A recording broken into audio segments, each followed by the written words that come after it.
LB Nagar police station పరిధిలోని Simhapuri colony 2 నివాసం ఉంటున్న జాస్మిన్ అనే యువతిని చిత్రహింసలు పెట్టి తన భర్త పెండెం రాజశేఖర్ చంపారని పోలీస్ స్టేషన్లో ఫిర్యాదు చేసిన యువతి తల్లిదండ్రులు తన భర్త అతని కుటుంబ సభ్యులు తన కూతురిని వేధించి చిత్రహింసలు పెట్టి ఉరివేసి చంపారని ఆరోపిస్తున్న తల్లిదండ్రులు.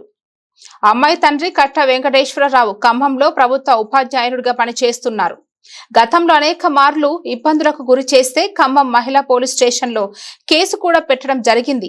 తమ కుమార్తెను చిత్రహింసలు పెట్టి చంపిన రాజశేఖర్ ను అతని కుటుంబ సభ్యులను వెంటనే అరెస్టు చేసి చట్టరీత్యా చర్యలు తీసుకోవాలని మీడియా ముందు బోర్న విలిపిస్తున్న తల్లిదండ్రులు.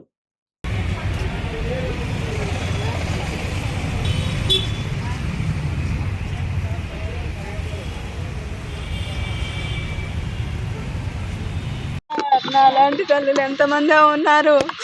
మా అమ్మాయికి ధైర్యం చచ్చిపోయేంత పిరికిది కాదండి నా కూతురు చాలా ధైర్యం కలది. నా కూతుర్ని వాళ్ళందరూ కలిసి ఏం చేసి చంపారో సార్. పెళ్లి చేసుకున్న కానించి మనశ్శాంతిగా ఉంచింది లేదు సార్. నా బిడ్డకి కొంచెం అన్యాయం చేయండి సార్. నాలాంటి వాళ్ళని కొంచెం కాపాడండి సార్. మీకు మీడియా ముఖంగా మీకు దండం పెడుతున్నాను సార్. వాళ్ళని ఒకసారి మాకు చూపించమంటే చూపించట్లేదు సార్. వాళ్ళని నా కూతుర్ని ఏం చేశారో ఎంత చిత్రహింసలు పెట్టారో సార్ నేను చెప్పలేను. అమ్మ ఫోన్ చేయకోకుండా ఒక్కరోజు కూడా ఉండదండి నా కూతురు నాతో మాట్లాడుకోకుండా. అలాంటిది 2 రోజుల నుంచి ఫోన్ చేయలేదండి. ఏం జరిగిందో నేను ఊహించుకోగలను సార్. మీ అందరికీ దండం పెట్టి చెప్తున్నానండి, నా కూతురికి నాకు అన్యాయం చేయకండి. నా కూతురు నాకు రాదండి. వాళ్ళు నేనే అనుభవిస్తున్న బాధ నాకు ఎవరు ఇస్తారండి బాబు. మేము ఖమ్మంలో ఉంటాం సార్. వాళ్ళు ఇక్కడ ఉంటారు, హైదరాబాద్లో ఉంటారు, సుఖంగా బతుకుతారు, ఉద్యోగాలు చేసుకొని సుఖంగా ఉంటారని ఇచ్చాం సార్. మేము అమ్మాయిని ఇట్లా చేసుకోలేదు సార్. వాళ్ళు భక్తి అనే ముసుగు కప్పుకొని వచ్చారు సార్ మా దగ్గరికి, మా సంబంధం కోసము. భక్తులు కదా, ప్రశాంతంగా ఉంటారు కదా, దేవుడికి దండం పెట్టుకొని ఒక ముద్ద తిని నిమ్మలంగా ఉంటారు అనుకున్నాం సార్. మేము భక్తి అనే ముసుగు తగిలించుకొని వచ్చి మా అమ్మాయినే లేకోకుండా మాయం చేశారు సార్. వాళ్ళ అమ్మగారు ఒకనొక టైంలో అన్నారంట సార్, ఒకనొక టైంలో నువ్వు చచ్చిపోతే మీ అమ్మకి ఇది అవుతుంది కానీ నాకేం కాదు, నా కొడుకు ఇంకో పెళ్లి చేస్తానని చెప్పారు సార్ వాళ్ళు. వాడికి మా అబ్బాయి సార్ మంచోడు కాదు సార్, వాడు సైకో మెంటాలిటీ సార్.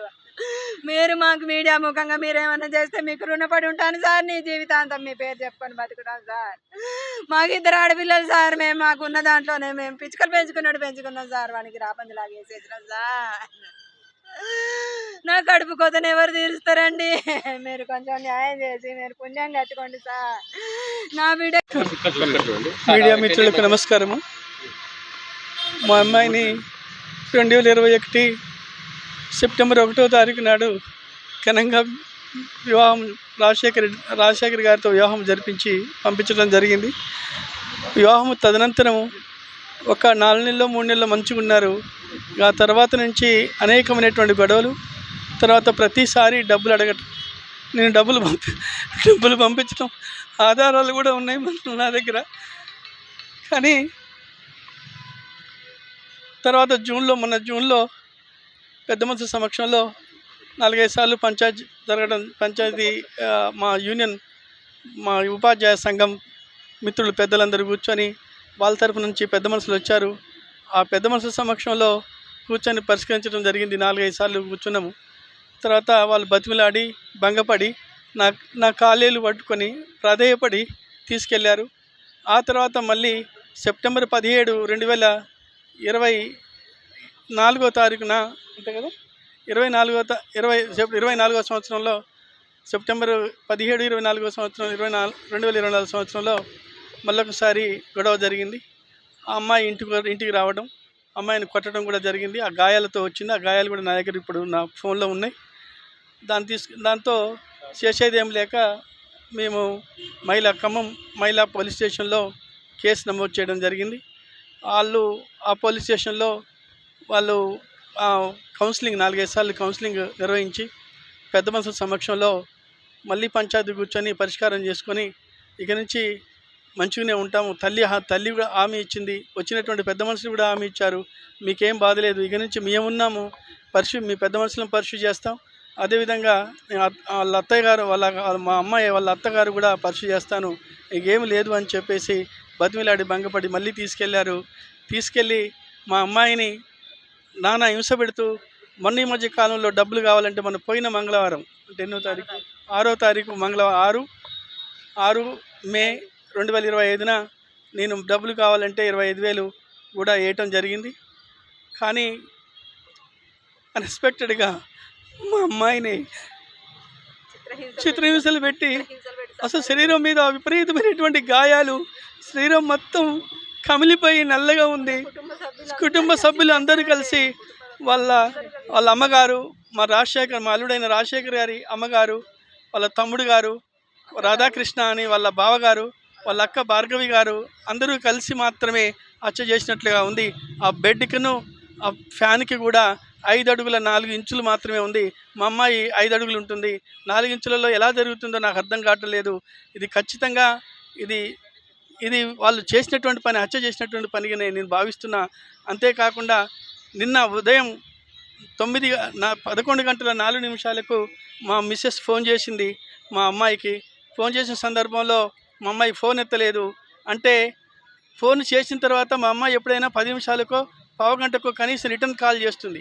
కానీ అలాంటి కాల్ ఏమీ చేయలేదు. అంటే ఆ 11 గంటల లోపులోనే మా అమ్మాయి జరిగిపోయినట్లుగా మేము భావిస్తున్నాం. కాబట్టి మాకు 5 గంటల 4 నిమిషాలకి నాకు ఫోన్ చేయడం జరిగింది. మా అమ్మాయి చనిపోయేటువంటి వ్యక్తి కూడా కాదు, మంచి ధైర్యం గల వ్యక్తి, మంచిగా మాట్లాడుతుంది. మరి అలాంటి వ్యక్తిని ఎలా చంపారో నాకు అర్థం కావట్లేదు. ఒకవేళ మహిళలు ఎవరైనా చనిపోదలుచుకుంటే ఆ చీరతోనో ఆ చున్నీతోనో వేసుకొని జరిగిపోతారు. కానీ వైరు పెట్టి చంపడం జరిగింది.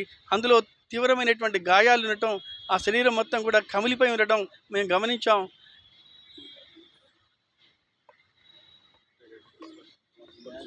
ఇదని పోలీస్ వాళ్ళకి కూడా కంప్లైంట్ చేసాం.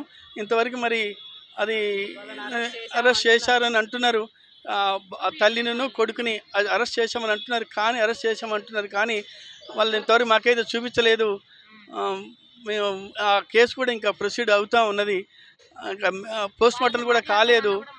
వాళ్ళతో మాట్లాడదాం, కనీసం ఒక మాట అడుగుదాము, ఏంటి మా అమ్మాయిని ఇలా చేశారు అని అడుగుదామంటే కూడా వాళ్ళు అవకాశం ఇవ్వట్లేదు. మరి ఏం జరిగిందో ఏంటో తెలియడం లేదు.